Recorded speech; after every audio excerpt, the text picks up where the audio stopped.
फोडाफोडीवरून होणाऱ्या वादानंतर आता एकनाथ शिंदे आणि रवींद्र चव्हाण एकाच कार्यक्रमात। मात्र चव्हाणांशी बोलताना शिंदेंची देहबोली आक्रमक।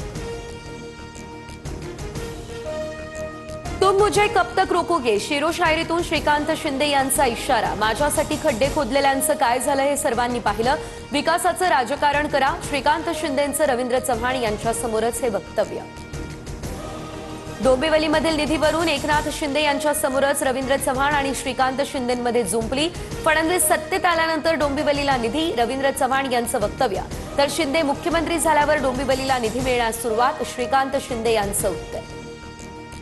उद्यापासून नागपूरमध्ये हिवाळी अधिवेशन होणार सुरू। हिवाळी अधिवेशनाच्या पार्श्वभूमीवर आज सरकारचा चहापानाचा कार्यक्रम। सरकारच्या चहापानाला विरोधक जाणार की बहिष्कार टाकणार याकडे लक्ष।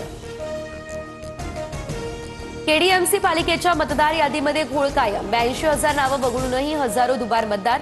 माजी आमदार नरेंद्र पवार यांचा दावा, घोळ दूर करा अन्यथा निवडणुका पुढे ढकला, नरेंद्र पवार यांचीही।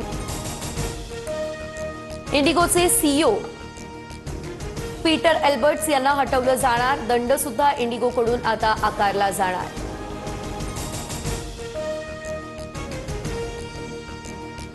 मुंबई विमानतळावरती इंडिगोचे काही विमान हे रद्द। इंडिगो कर्मचाऱ्यांकडून परिस्थिती पूर्ववत करण्याचे प्रयत्न सुरू। पुणे विमानतळावरही 2 ते 3 तास विमानांचं उड्डाण उशिरानं।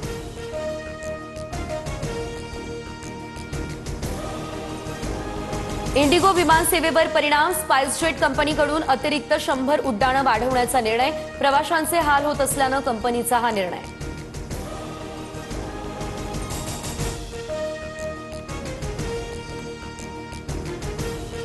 तपोवनातील झाडं तोडून होणाऱ्या प्रदर्शन केंद्रांच्या निविदा प्रक्रियेला आता स्थगिती। मंत्री गिरीश महाजन यांची माहिती, वृक्षतोड करून तपोवनातील जागेवर भव्य डोम उभारला जाणार होता।